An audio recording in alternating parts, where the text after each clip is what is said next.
The following DSP tries it has been paid for by the Kojima World Order. What's up, everyone? It's DSP, and welcome to episode 3 of the series that is already way too long to be a joke, yet I still consider it a joke. Cooking with the King. It is dinner time. It is 7:30 at night. I am starving. I should have eaten an hour ago, but I was busy making a channel update video, and so now I need to get something together, and I want something big, something that's going to fill me. Actually, I had a very quick lunch today, very small one, so I am really hungry. This is going to be my primary meal for the day. So I'm going to whip together some burgers. Shit! There's 100 billion different ways you can make burgers. I mean, I've seen people who go the traditional route where, you know, it's just ketchup and cheese. I am going to make cheeseburgers, by the way, because that is more American than just a hamburger. I've seen people who go crazy ways and just what you put jalapenos and onion rings and things on their burger. I don't go that extensive, but I do like to mix it up a little bit. So what are we going to do to start out with our burgers? Now, if I had 100, hours to make the food, I would have nice fresh ground beef. But let's face it, after I cook bacon, I don't even know enough to wash my fucking hands. Like a fucking idiot. So if I was going to make ground beef, I'd probably kill myself. You're not performing appendicitis, you fuck! So what I do usually when I do make burgers at home, I buy some kind of a patty from the store, and don't get the generic brand. If you're going to get something, this is actually a local market store that I have, and their stuff's really good. Actually, this kind of burger, and also Bubba Burgers. I've had Bubba Burgers before, and Bubba Burgers are really good. The problem with Bubba Burgers is they're a little bit harder to cook than these. It's hard to judge when they're going to be ready. These usually, they're very easy to cook. In fact, this has an 8-minute time limit where you just cook it 2 minutes on each side, and flip it, and it's done. And it's not so overdone that it's dry, but it's just good enough as juicy. Did you go to school? I actually got the ones that have Vidalia onion pieces inside of them, which are absolutely delicious. But you can get different ones. Like sometimes you can get ones with cheese already in the burger, which I think is gross. But you can get ones with bacon bits and things like that. I don't go too crazy. You lazy fucker. Here we go. 2 third-pound burgers. They're not even going to be close to being a third pound once they're cooked because they lose so much from the fat. So anyway, they're frozen burgers. The first thing we're going to do, as we've talked about before, let me position this camera. I can't really see where it's pointing. Fuck the cameras. We're going to use Pam on a frying pan. Now, the thing about this frying pan is a little bit special. It's kind of like a griddle pan. It's flat, and it's square, and it has these ridges. So you're going to get those sear marks on your burgers when you cook it on here. I actually do have a panini grill over there, and I've heard you can cook burgers really well on it. I haven't tried it yet. I might try it at some point, but I'm hungry now. I don't want to experiment. I'm making a video. I have to make sure that the food comes out well. So I'm going to go ahead. I'm going to spray down my cool pan with the Pam. Listen, I know you may be slightly stupid. Like I always do. I say you can use oil, you can use butter, but I just go ahead and I use the sprayable Pam. I'm going to turn it on to my burner on medium here. Now, problem that you're going to find when you get frozen burgers, Is it raw? they freeze together. And it's a pain in the ass because, especially if you didn't cook them right away, they're like a rock. They're like ice hockey pucks. Unfortunately, I don't have a lot of room here today because I have so many ingredients laid out. But you got to separate these guys, and usually a metal spatula does the trick. Shit, I really have nowhere to do this. You're a first-class cunt. Now let's move my bread a little bit here. And maybe try to separate it on a plate.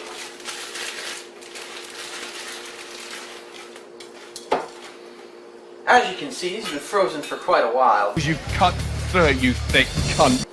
Yeah, they are really fucking stuck together. Holy shit. I can't even separate it, it's raw. Raw! Raw! There we go. I got them separated. So, Raw, stone cold, fucking longestine. Raw, stone cold, longestine! I'm going to go ahead, I'm going to put them on plastic so that way you don't say, oh my god, he's putting raw meat on the plate right next to the buns.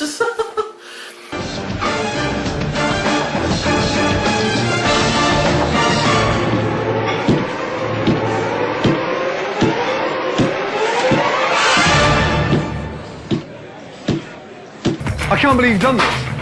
I honestly can't believe you've done it. But what ingredients am I going to use? Well, I'm actually going to make 2 different burgers.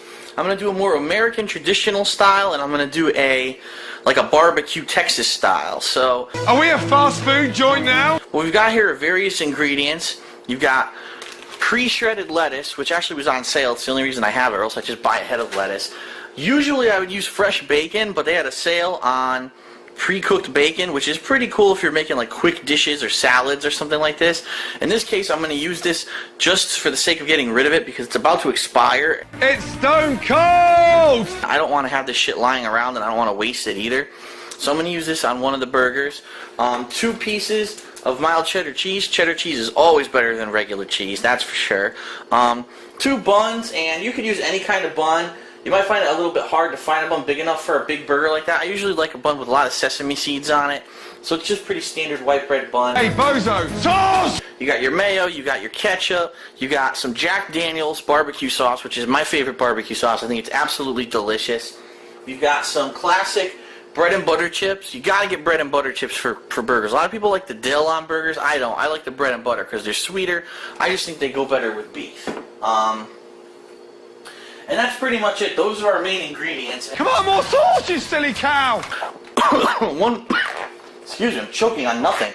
What? We're going to start cooking these burgers momentarily. Let me see if the pan is hot. The pan is getting warm. So here's what you do. These particular burgers, like I said, these are 8-minute burgers, meaning you cook them 2 minutes on each side. So what I'm going to do is I'm going to go ahead and I'm going to put those burgers in the pan. Why are we cooking the burgers off so early on? I'm going to separate them at an angle here. It's still walking, that fucking piece of beef! Put it back down on the fire here, even though it's not real fire, it's electricity. And I'm going to set my timer. Sorry, I didn't realize. It's going to be a pain in the ass to keep moving this back and forth. I'm going to set my timer for 2 minutes.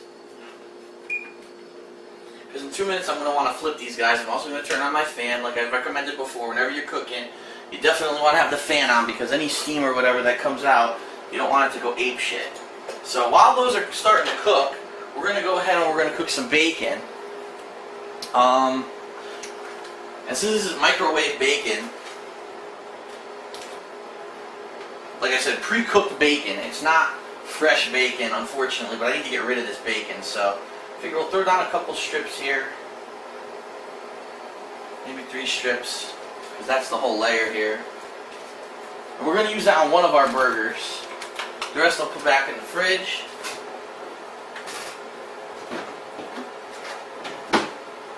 Now the bacon's going to vary on cooking time. To be honest, I don't even know how long I'm supposed to cook 3 strips. This is pre-cooked bacon, like I said, so please don't give me any pain in the ass about touching the bacon. I will wash my hands in a second, but I'm going to get this in the microwave going.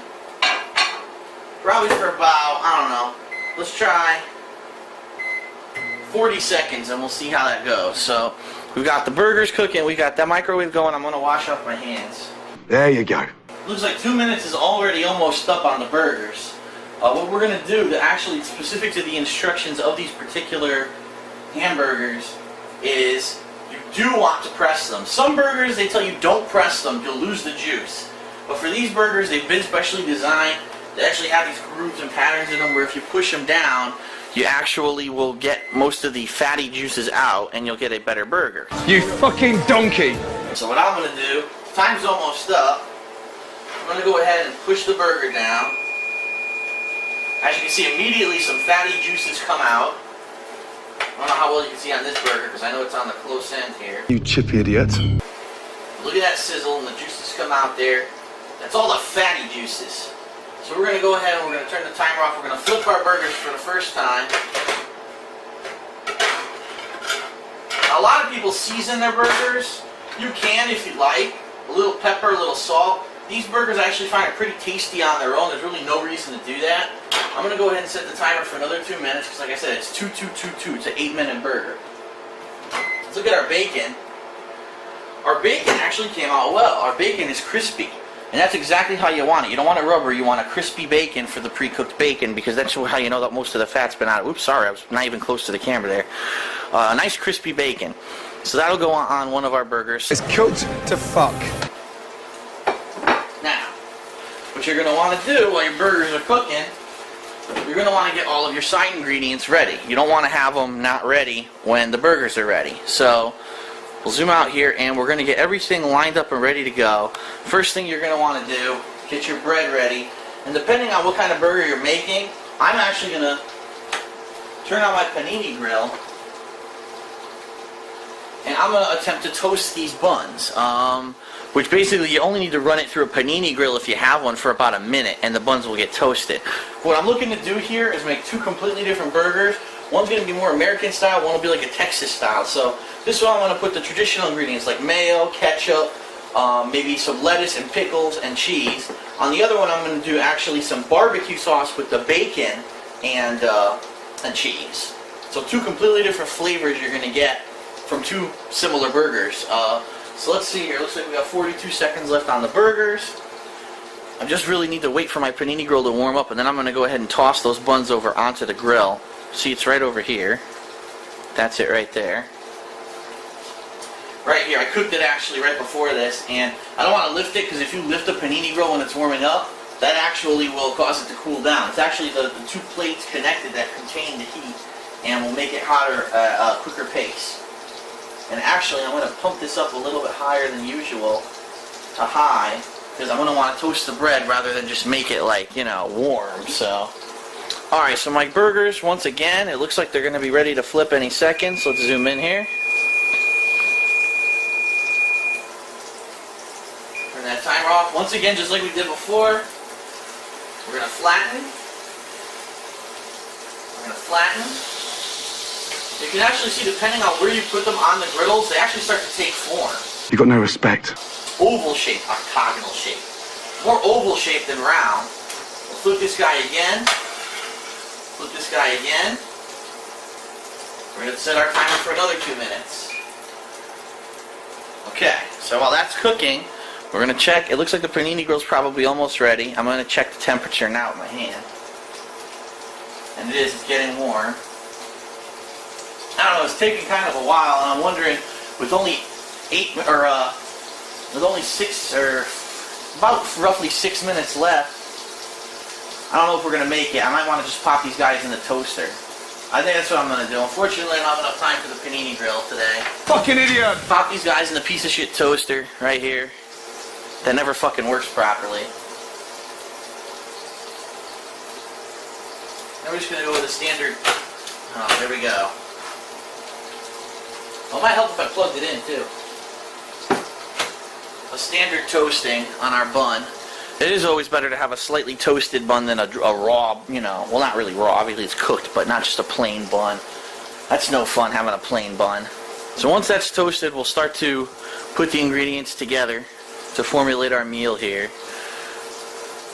41 seconds left on our burgers before we flip them for the last time.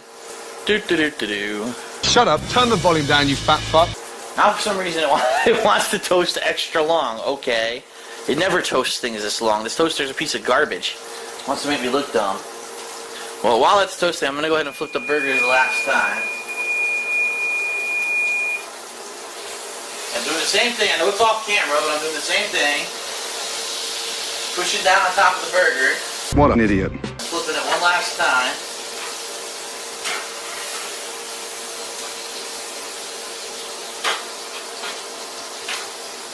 Bun's done. Here we go. It's nice. We'll get the other bun in there. Now, while this other bun toasts, piece of fucking shit, there's some tricks here we're going to use. It's overcooked! First, we're going to actually put some barbecue sauce on one of our burgers before it even gets off the grill. Just a little bit, not too much. Just to give it a little bit of flavor. Kind of, you know, cooked into the burger. And then we're also going to go ahead and put the cheese on our burgers ahead of time so it melts. You want melted cheese. And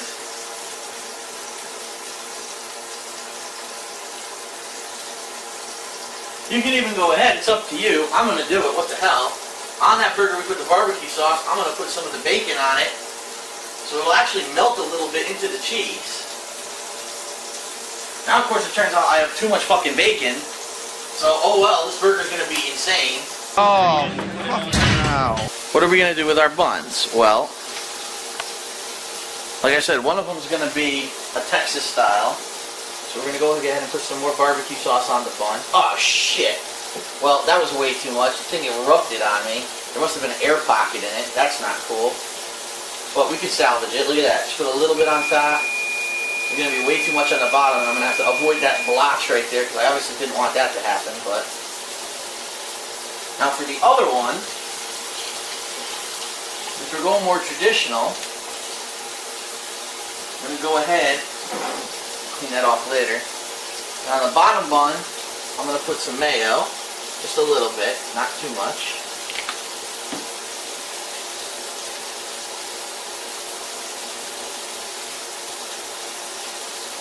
And now we'll bring our burgers over and we'll start to build them. So, let's go get them.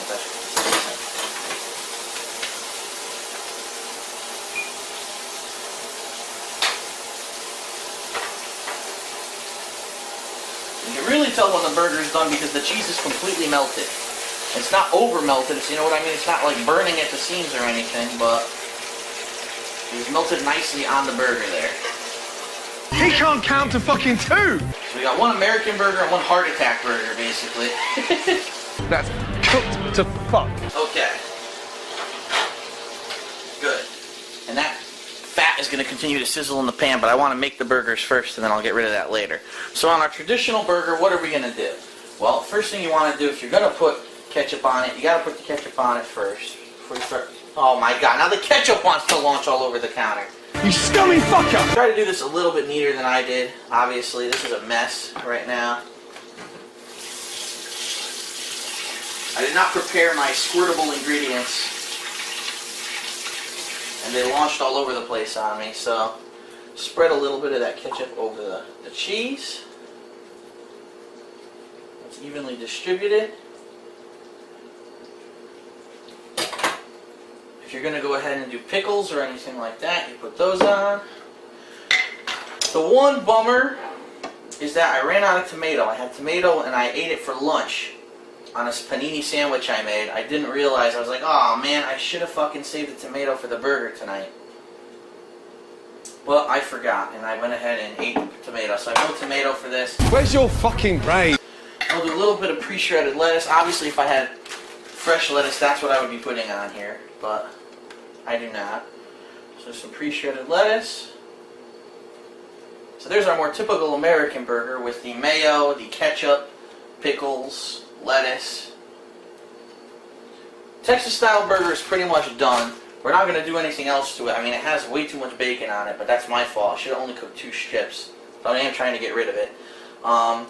You got the barbecue on the top and bottom. Oh my god. That's it for this episode of Cooking with the King.